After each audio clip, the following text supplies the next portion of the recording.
Si te gusta este proyecto y quieres apoyarlo, ahora lo tienes más fácil que nunca. Desde 1,49 euros al mes, que es menos de lo que vale una Coca-Cola, puedes hacerte fan en iVoox y ayudarnos a que este proyecto continúe.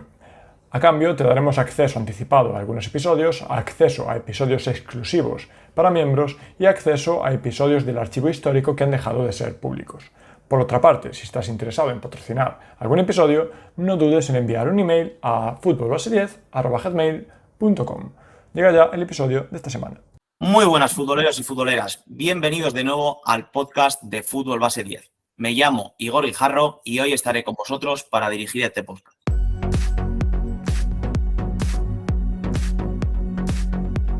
Como todas las semanas, volvemos al trabajo y trataremos de arrojar algo de luz sobre diferentes aspectos futbolísticos.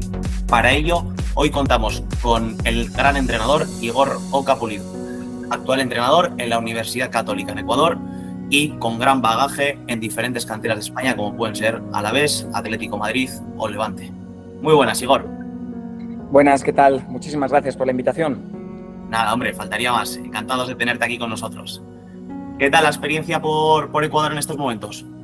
Bueno, más allá de que a nivel social pues está un poquito complicado,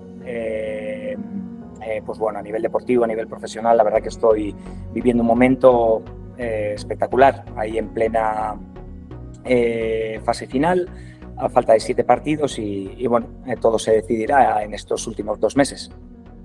Desearte lo mejor desde aquí. En este caso, yo como anterior alumno tuyo en diferentes cursos de la Escuela de Entrenadores, así que muchísimo ánimo. Nada, muchísimas gracias y nada, ahí estaremos dándolo todo y tratando de dar atención a cada detalle para que salgan las cosas bien, como siempre. Por supuesto que sí. Nada, comentarte un poquito una pregunta que yo creo que nos ronda a muchos de nosotros por la cabeza, tal y como tenemos la información al alcance de muchos de nosotros en Internet, en diversas plataformas, redes sociales. El hecho de tener esas herramientas a disposición creo que no hace al propio entrenador. Para ti, una persona ya con gran bagaje en este mundo, ¿qué consideras que es un buen entrenador o qué le hace falta? Bueno, yo creo que la implicación afectiva también con el jugador, con la jugadora, es lo que marca la diferencia, ¿no? Creo que cuando llegas a un nivel fútbol profesional, obviamente sigue habiendo diferencias a nivel de entendimiento de la lógica interna del fútbol, de conocimiento, de tendencias actuales de entrenamiento. Creo que lo que marca la diferencia es bueno, entender lo que necesita cada jugador, ¿no? Y en qué le puedes ayudar tú para que el jugador pueda desarrollarse de la mejor manera, ¿no? Creo que eso es lo fundamental. Luego sí, estamos en un proceso de formación que no acaba nunca, siempre tenemos que estar pues bueno, realizando formaciones de este tipo como lo estamos haciendo ahora, de forma más reglada, viendo a otros compañeros o compañeras, pero sobre todo está ahí, ¿no? En entender a las personas y en hacerles sentir de la mejor manera a los jugadores para que luego se puedan desarrollar de acuerdo al potencial que tienen, ¿no? Si eso pasa, bueno, todas esas sinergias y esos patrones de relación que puedes tener en el equipo hacen que las cosas salgan bien, ¿no? Así es, así es. Yo creo que estamos en una misma dinámica, viendo en este caso el fútbol, pero sí que me gustaría saber un poquito el entorno en el que te has manejado. Creo que al final, pues bueno, el fútbol ha ido variando, sé que has pasado también por Independiente del Valle y bueno, pues me gustaría preguntarte un poquito en base a esa definición que nos das pues de cómo podría ser esa situación de un entrenador. ¿Qué diferencias has observado entre el fútbol en esta situación, en el fútbol europeo, en el fútbol sudamericano? ¿Qué diferencias encuentras? Bueno, ya desde el 2019 tuve esa primera experiencia internacional. En este caso, termino en el filial del Alavés y me sale la opción de ir a México, en Atlético de San Luis, porque entonces era propiedad del Atlético de Madrid y anteriormente yo había estado allí. La relación fue muy buena y nada, accedí. Sí que me decían, ¿no? Bueno, que podría haber cierta dificultad en implementar pues, ese entrenamiento al que estábamos más acostumbrados en Europa, con más solicitación a nivel cognitivo, pero la realidad es que yo no noté mucha diferencia. No es que hiciera un periodo de transición para que el jugador pues, estuviera más habituado a tomar decisiones en el entrenamiento. entrené de una manera prácticamente igual, salió muy bien, en ese caso estaba en un filial, ahora es la Liga Sub-23, pero bueno, salieron las cosas tan bien que pude acceder al primer equipo, ¿no? Entonces, en el primer equipo, primeramente estuve de asistente, de segundo entrenador, y la dinámica fue exactamente igual. Sí que es cierto que había también varios españoles, Ian González, Unai Bilbao, jugador del Athletic Bilbao que todavía sigue allí de capitán, y creo que facilitaron las cosas, ¿no? Sí que es cierto que traté por todos los medios de generar algún cambio. Había muy poco volumen efectivo de entrenamiento de acuerdo al volumen total y entonces, bueno, intentamos optimizar un poco más el tiempo, ¿no? Que si estábamos entrenando 96 minutos, pues quizás 75 que fueran de solicitación pues motriz para el jugador y después de eso, pues hacer que el trabajo pues fuera específico. Diferencias he notado pues igual en Ecuador, ¿no? Pues estás en Independiente del Valle, una cantera muy europeizada, con presencia de figuras conocidas también en el ámbito pues, estatal, Olave, pues, Miguel Ángel Ramírez, entrenador actualmente del Sporting de Gijón, ahora ocupó mi puesto Antonio Bombín, Arcaich Mota como jefe de captación, bueno, tienen propiedad al Numancia, bueno, entonces es un club, una estructura que lleva bebiendo pues de lo que se hace en Aspire o de lo que se hace en Europa mucho tiempo, ¿no? Entonces, bueno, muchas similitudes con lo que venía haciendo en otras canteras y sí que en Universidad Católica se estaba empezando a hacer un trabajo diferente a otros años porque, bueno, hay también presencia de gente de otras nacionalidades, pero sí que es un club más pequeño y en el que hemos empezado por esas cosas más básicas y bueno, y está resultando muy bien, ¿no? Tengo la ayuda y trabajamos muy en unión con todo el fútbol formativo, que se encargan aquí dos personas con un nivel muy alto de formación, una de ellas también español, José Mato, gallego, y bueno, la verdad que los chicos asimilan bien lo que venimos haciendo, ¿no? Que no creo que sean cosas muy diferentes a lo que se hacen en otros lados. Atender mucho al jugador, a sus demandas, que entrenen mucho a través de fútbol y eso siempre, ¿no? Tanto en primer equipo como en el resto de categorías, poner al jugador o a la jugadora en el centro, ¿no? Y a partir de ahí, pues tratar de trazar todo el proceso de una manera muy individualizada, ¿no? Creo que es fundamental, tal y como lo indicas, y por los pasos en los que he seguido, creo que siempre has considerado importante estar en contacto con lo que es la estructura del propio club, ver el desarrollo de jugadores cercanos a ese salto al primer equipo, segundo equipo, y me gustaría preguntarte por la importancia que tiene todo ese calado en tu visión del fútbol, en cómo lo entiendes. Uh-huh. Bueno, yo creo que eso que comentas es fundamental. Nosotros somos entrenadores, pero bueno, muy poquitos pueden ir a un contexto, a un proyecto y decir, este soy yo, esto es lo que creo, vamos a aplicarlo al 100% y no tener en cuenta las características fundamentales del club. Para mí, lo primero de todo es los jugadores, las jugadoras. Y luego está la institución que te contrata. Entonces, bueno, para ponerte un ejemplo y que se pueda entender, mis últimos dos clubes como entrenador pues ha podido ser el Sestao River y Universidad Católica. Dos contextos muy diferentes para los que creo que yo como entrenador tengo que estar preparado y tengo que controlar diferentes registros, ¿no? En el River, pues bueno, tanto por la afición como por la dirección que me contrató, a los que, bueno, estoy muy agradecido de haber vivido ese año, una experiencia brutal allí en Las Llanas, muy a mi pesar, en época de pandemia, y no pude disfrutar de la afición como tocaba, sí la pude disfrutar de otro momento, de otra forma, porque sí que estaban muy pendientes del devenir del equipo y nos ayudaron muchísimo a conseguir el ascenso, pero era un equipo pues mucho más vertical, mucho más directo, que manejaba muy bien las transiciones, tremendamente agresivo, con una capacidad para apretar arriba y recuperar cuanto más alto y en el menor tiempo posible, y trabajábamos en torno a eso. Obviamente había partidos en los que tenías que manejar otros registros, que eran los menos, porque éramos un equipo dominador y con capacidad para poder desarrollar nuestra idea, que era esa. En cambio, ahora en la Universidad Católica pues llevan haciendo un buen trabajo desde hace mucho tiempo, querían un entrenador con un perfil que se pudiera adecuar a eso, y lo que marcan son pues esa filosofía y las características de los jugadores, ¿no? Con mucha más tenencia, que llevan la iniciativa, que utilizan el medio de la posesión pues para poder llevar a cabo esas situaciones, ese generar ventajas de manera mucho más elaborada, y que quizá pues, nos cuesta más pues, esa recuperación y transitar rápido. Trabajamos un poquito más desde la seguridad y a partir de ordenarnos nosotros, desordenar al rival, ¿no? Creo que como entrenador, en vez de encasillarnos en un estilo muy marcado, obviamente nos podemos encontrar más cómodos en uno o en otro, tener sensibilidad por uno o por otro, pero creo que tenemos que estar preparadísimos para diferentes contextos, ¿no? En este caso te expongo dos diferentes y que por suerte pues los dos están saliendo bien por el momento, ¿no? Toquemos madera. Eso es, que siga todo funcionando igual.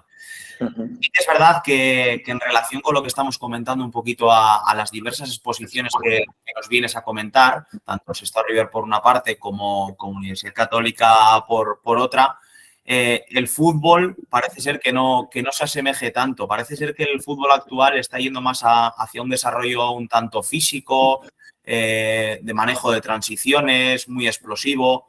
Y parece ser que a equipos con una situación en la que se trate de proponer una situación de un juego más combinativo, atractor, para poder aprovechar esos espacios y ese juego de ubicación, muchas veces de posición, parece que no sale tan beneficiado.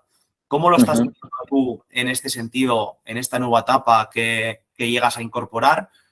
Todo este tema de situación, ¿cómo ves el progreso del fútbol? ¿Hacia dónde ves que está viajando?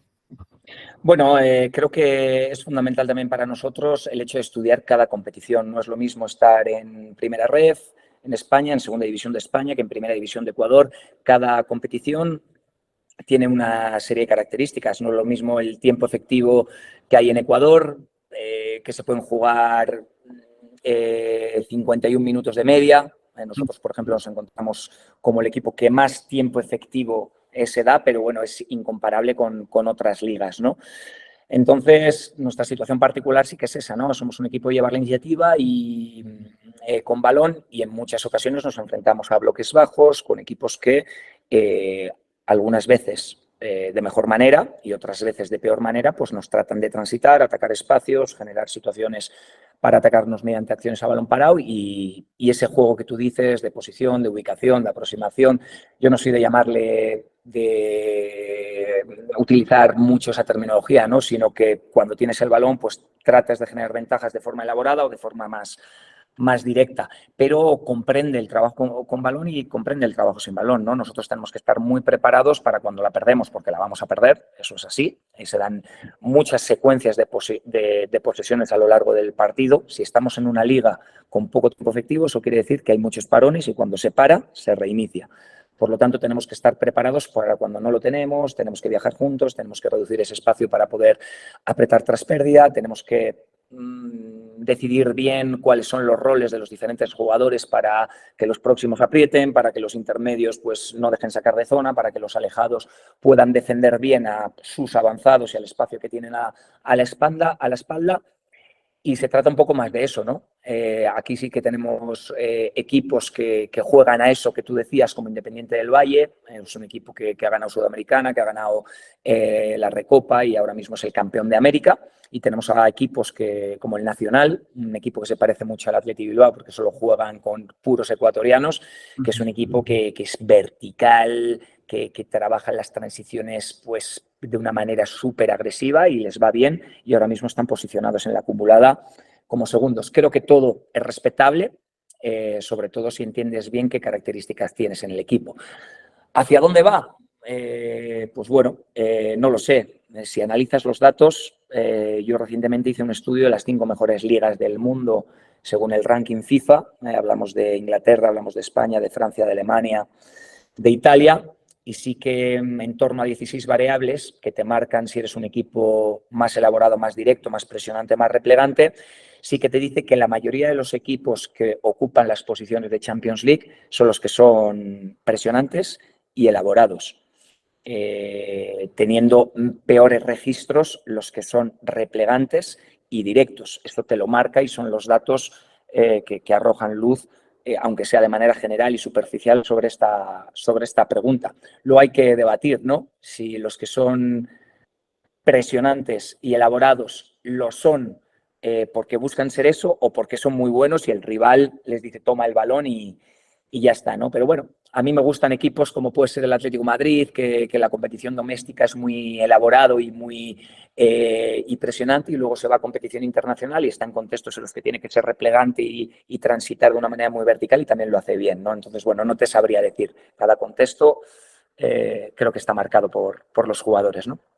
Sí, creo que el fútbol actual va a identificar ese tipo de situaciones, como bien dices, intentar adaptarnos y ser ese equipo camaleónico que nos lleve a las exigencias de la competición, bien del rival, bien del momento del partido. Y creo que por eso mismo, dentro de un propio club, hace falta distintos perfiles de jugadores dependiendo del momento y la situación. ¿Cómo gestionáis vosotros desde un equipo de élite, un cuerpo técnico elaborado, a la hora de gestionar ese alcance de perfiles de jugadores? ¿Qué exigencias buscáis? ¿Cómo os organizáis? A mí lo que me gusta es lo mismo que me gusta jugar bien, y creo que jugar bien comprende en un momento dado identificar que tienes que lanzar a espacio 40 metros y tienes que correr con el extremo porque el delantero te ha hecho un desmarque de apoyo y te ha generado ese espacio porque ha arrastrado al central. Lo mismo que pues, jugar de manera elaborada, agrupándolos por un lado y acelerando por lado contrario, ¿no? Entonces, el tema de los jugadores para mí es lo mismo. Nos gustan los buenos jugadores, y hay buenos jugadores pues, que tengan unas características para realizar ciertas cosas y otras para realizar otras, ¿no? Creo que en el equipo pues, debemos tender también a ser completos. Como los escenarios que se nos plantean son diferentes, nosotros podemos ser dominadores contra 12 equipos de los 16 de la categoría, pero haciendo las cosas muy bien contra el resto de los 4, igual podemos ganarle esa iniciativa a 1, a 2, pero quizá no estemos jugando el campeonato contra los 2 que no podemos llevar la iniciativa en el juego, y tenemos que estar preparados para desarrollar otro juego. Y para desarrollar otro juego posiblemente tienes que utilizar a otros jugadores que forman parte del equipo. Entonces, claro, estoy muy de acuerdo con lo que hace el club. El club tiende a tener una idea, en función de eso, características de los jugadores que se vinculen a esa idea, pero otros también que cumplan esos requisitos mínimos con esa idea, pero que también nos aporten cosas diferentes para poder utilizarlas y marcar la diferencia en otras situaciones especiales. Totalmente, igual. Estoy totalmente de acuerdo. Creo que es importante muchas veces cuando hablamos de este tipo de situaciones, de perfiles de jugadores, de situaciones de juego, de enfrentarnos en situaciones de élite, el poder aterrizarlo sobre todo para esos entrenadores que comienzan en los inicios, o no tan inicios, muchas veces en esa situación de desarrollo, que intentan llegar a reflejar esas ideas de juego que ven pues, sobre todo en jugadores, en entrenadores referentes, el hecho de poder aterrizar todas estas ideas. Para ello sí que me gustaría poder debatir, poder ver qué consideras importante a la hora de una planificación de un entrenamiento, cómo desarrollarlo, en qué se fija Igor Oca a la hora de planificar un entrenamiento, estructurar una temporada, un microciclo. Creo que, bueno, lo primero que tenemos que entender es que estamos en un deporte con una alta incertidumbre, y que por un lado no tenemos que otorgarle más. O sea, estamos en un deporte con miles de factores influyentes, no le tenemos que aportar nosotros más incertidumbre. Por lo tanto, hay situaciones que podemos o debemos planificar y debemos programar, ¿no? Y creo que hay diferentes periodos que lo tenemos que hacer. Quizá con más intervencionismo en un periodo más preparatorio, en el que tienes 6, 7 semanas para prepararte de la mejor manera para ese primer partido de competición, y luego esa organización semanal, ¿no? Que si bien tienes que dejarla abierta, aunque esté guiada a un plan de partido, pero lo suficientemente abierto, como digo, para que luego en la competición estar preparados para lo que acontece, que muchas veces no se corresponde con lo que has previsto.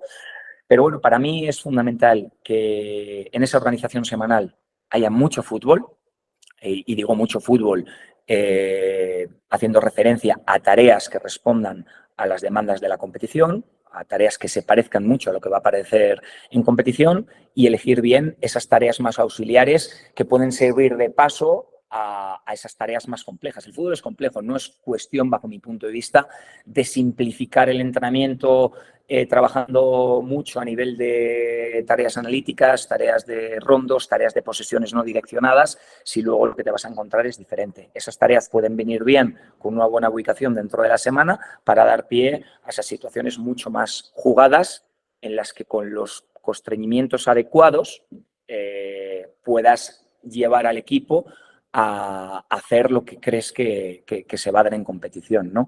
Entonces, bueno, me gusta eso, ¿no? Que bueno, haya mucho fútbol y que en función también del rival al que nos enfrentamos, pues vaya cambiando esa demanda de adaptación a él, ¿no? Quizá en una semana determinada jugamos contra un rival al que creemos que vamos a someter y no hace falta mucho apoyarnos en sus fortalezas y sus debilidades y sí crecer en base a nuestra idea, porque con esa idea vamos a someterles, ¿no? Y quizá identificamos que jugamos contra un rival en su campo, pues que nos va a hacer o puede hacernos daño si no nos preparamos de acuerdo a sus fortalezas y, bueno, tratar de minimizarlas. Igual tiene más porcentaje en esa semana de entrenamiento esa capacidad de adaptación, pues para luego sacarlo en el partido y conseguir competir y ganar los 3 puntos. ¿Por qué? Porque es muy bonito decir, no, nos apoyamos primero en lo nuestro, y es verdad, nos apoyamos primero en lo nuestro, pero hay que reconocer, ¿no?, que a veces jugamos contra un equipo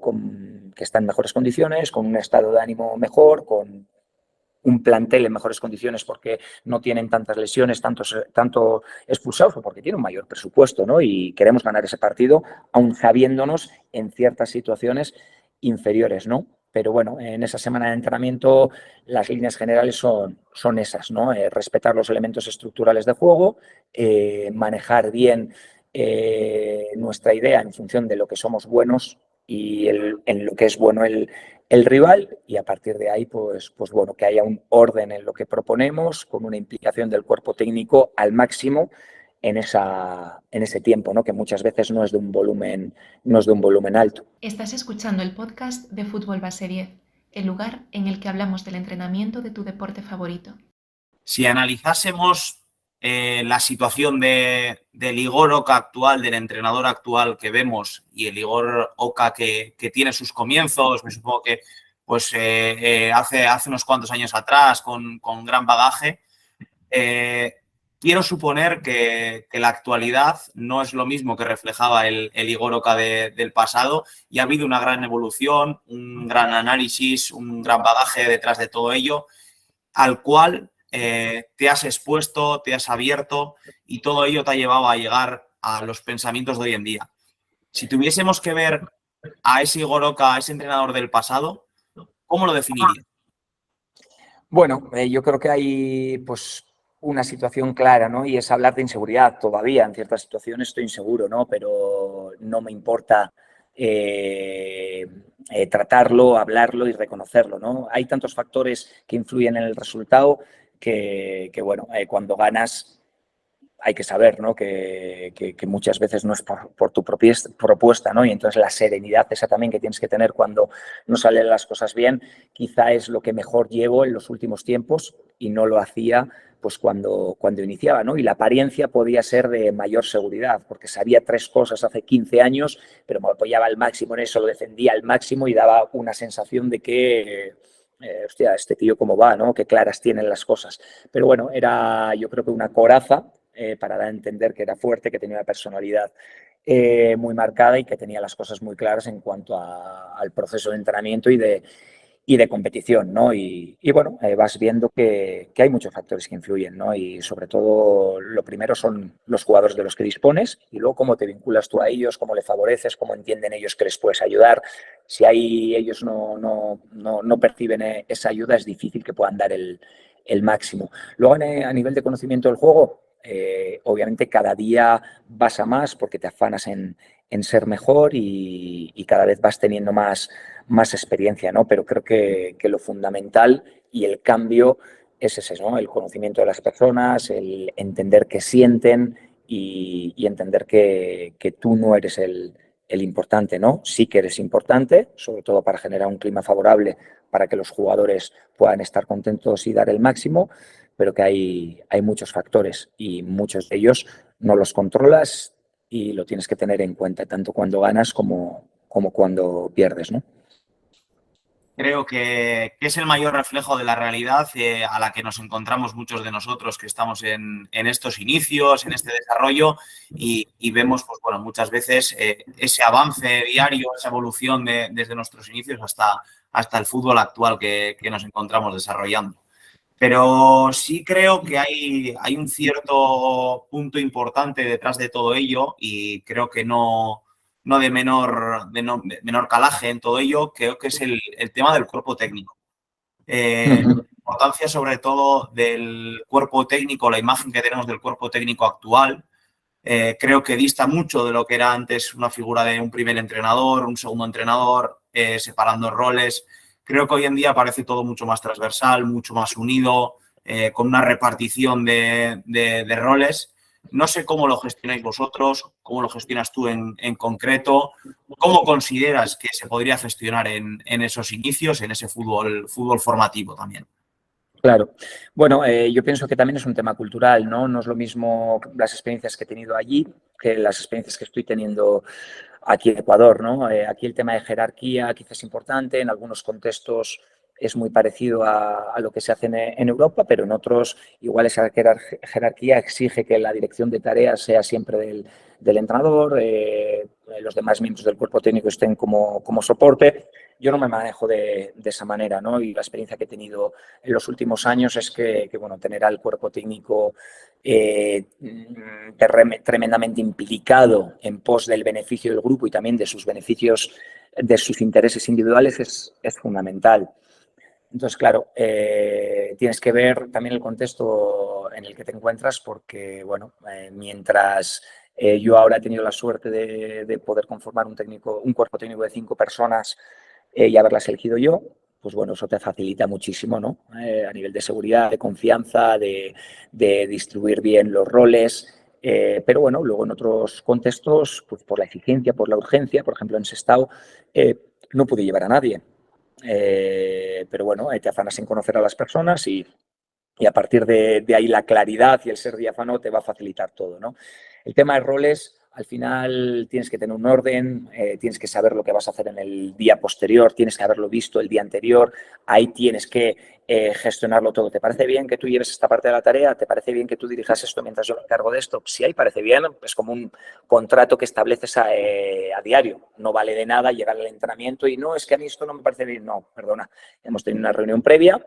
El jugador necesita ver que el cuerpo técnico es ordenado, ver quién se ocupa de una cosa, quién se ocupa de otra, y para eso lo hemos trabajado previamente. Y si hay cualquier duda, oye, Igor, ¿no te parece que yo puedo llevar mejor esto o no me encuentro cómodo de esta manera? Perfecto. Pero nosotros tenemos que llegar al entrenamiento con todo salido, ¿no? Creo que el 6, 8, 10 ojos facilitan mucho las cosas, pero no todo debe quedar en el cuerpo técnico bajo mi punto de vista. Al final pasamos mucho tiempo juntos, acabamos retroalimentándonos y de alguna manera acabamos hablando el mismo idioma. Por mucho que enriquezcas el cuerpo técnico cogiendo a personas, trabajando con personas que no te van a adorar la píldora, que te van a decir las cosas como son, que van a opinar diferente, al final pasas tanto tiempo juntos que terminas viendo muchas cosas de la misma manera. Creo que es importante gente externa, gerente deportivo, coordinador, director,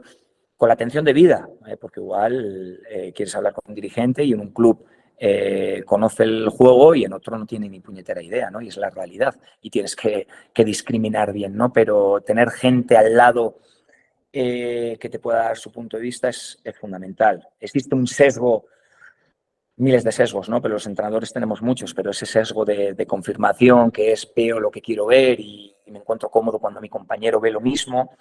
Y creo que bueno, tenemos que levantar un poquito miras y estar abierto para que me digan las cosas que se me escapan, ¿no? Me gusta escuchar esas situaciones porque creo que es la actualidad en la que podemos desarrollarnos todos y ver cómo, pues bueno, muchas veces nosotros, no solamente como cuerpo técnico, sino todo lo que nos rodea, es información y es vida de cara al entrenador.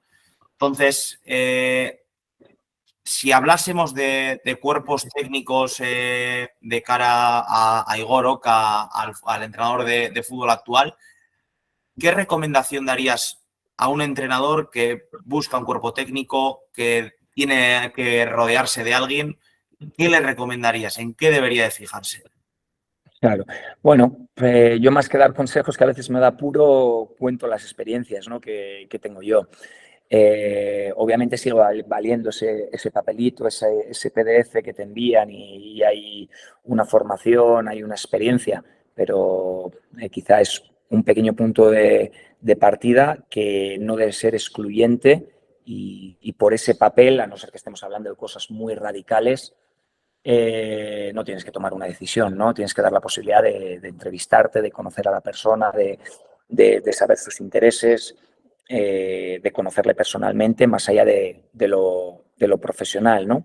Entonces, bueno, a mí eso me llena, ¿no? Yo prefiero un nivel competencial un poquito más escaso si el nivel personal se adecua a lo que pretendemos, ¿no? Obviamente no busco buenas personas sin conocimiento, pero que lleguen a un conocimiento avanzado, que creo que hay mucha gente, por la suerte que tenemos nosotros de habernos formado como nos hemos formado, un nivel de conocimiento pues, relativamente avanzado, una experiencia buena, pero a partir de ahí conocer a la persona y bueno, entender, escuchándole lo que nos puede aportar al cuerpo técnico, ¿no? Porque yo lo que quiero no es solamente gente que ayude a que el equipo crezca, sino gente que me ayude a mí a crecer, ¿no? Yo lo voy a dar todo y quiero que él me lo dé todo para hacerme también mejor entrenador y si puede ser, mejor persona, ¿no? Entonces, para eso creo que tienes que pasar bastantes horas de entrevistas porque creo que merece la pena, ¿no? Nosotros hoy hemos hecho la sesión número 255 y eso que nos quedan todavía 7 partidos, ¿no? Quiere decir que vamos a estar 300 días juntos. Pues no puedes fallar ahí, ¿no? Si fallas porque quieres tener a alguien que ha estado en el Manchester City con todos los respetos o que tiene 2 másters o que tiene 4 años de experiencia en Primera División, en Copa Libertadores o en Champions, pues bueno, creo que puede ser algo a tener en cuenta, pero esa complementariedad que pedimos a los jugadores creo que también debe existir en el cuerpo técnico, ¿no? Y lo que no tengo yo me lo tienes que dar tú, Igor, porque tenemos que dispensar la mejor formación a nuestros jugadores.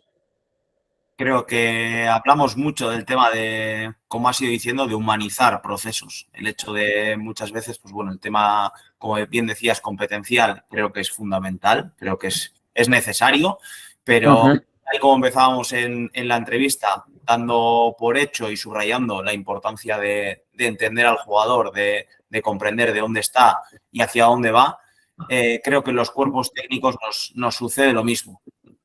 Entonces, todo esto para ir pudiendo cerrar un poquito la situación, la entrevista y la charla que estamos teniendo, me gustaría hacerte una de las últimas preguntas que va un poco relacionada a el hecho de dónde poner el foco. Muchas veces iniciamos una temporada, nuevo equipo, nuevo cuerpo técnico, muchas veces repetimos y parece ser que lo que nos ha funcionado anteriormente nos puede volver a funcionar.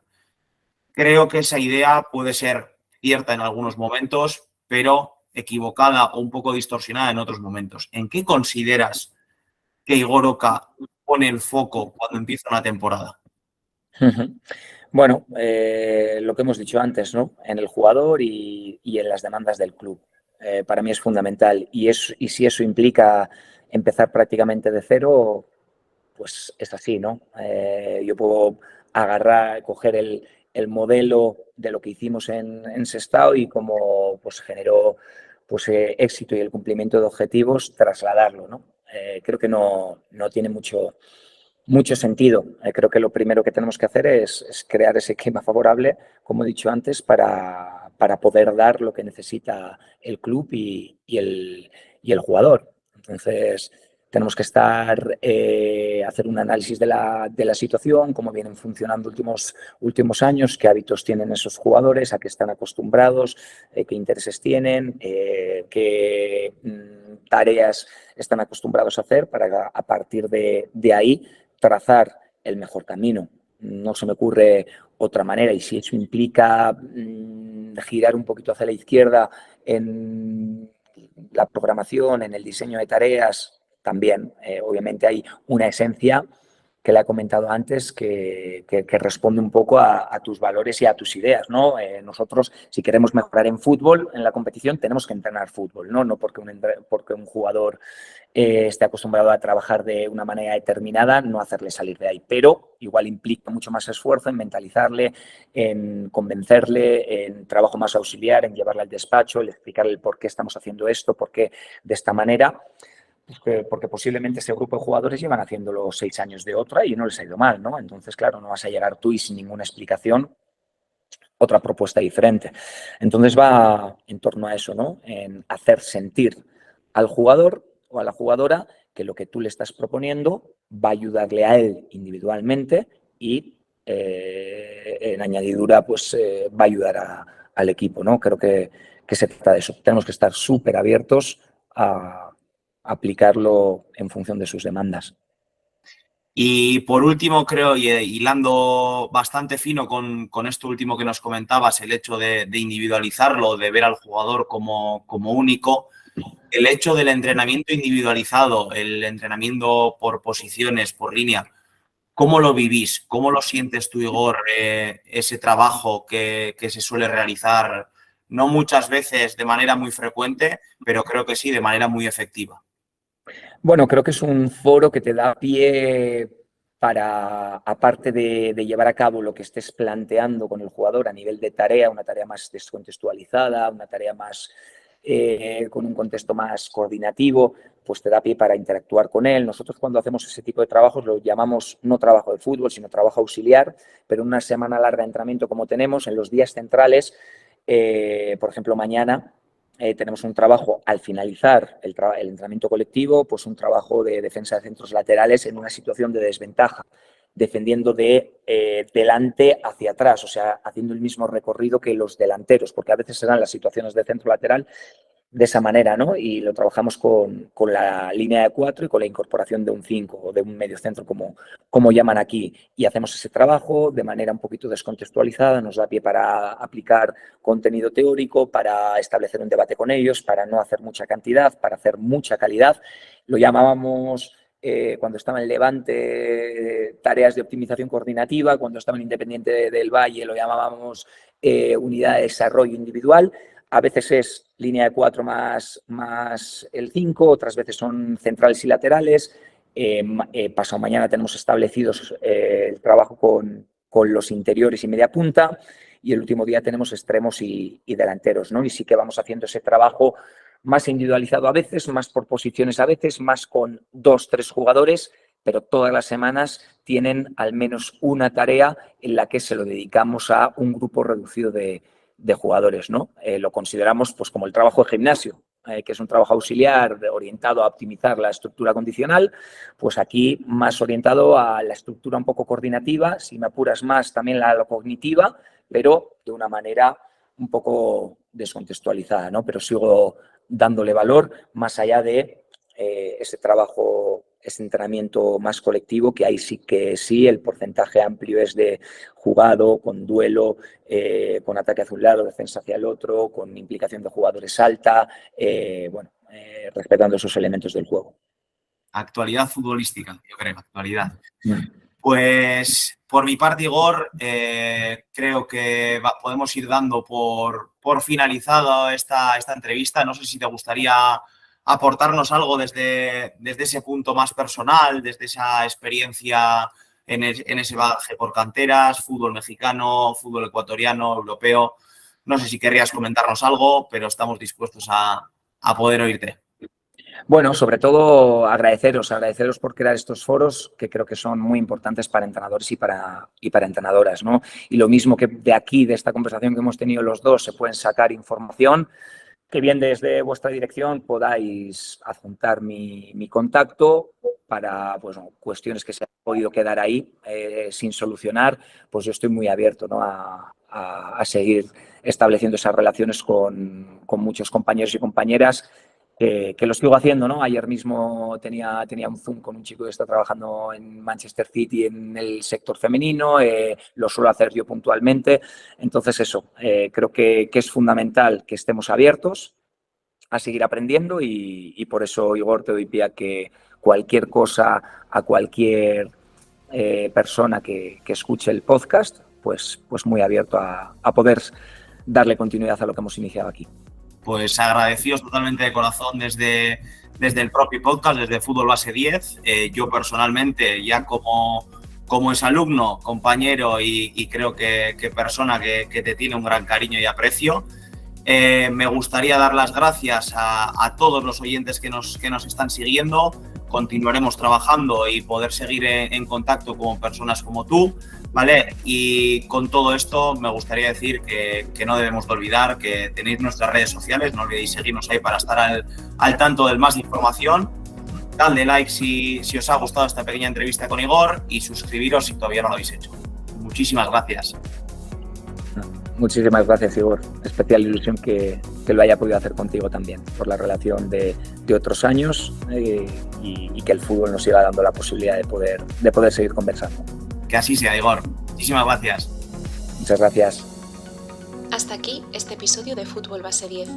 No te olvides de suscribirte al canal si todavía no lo has hecho y darle like si te ha gustado el contenido.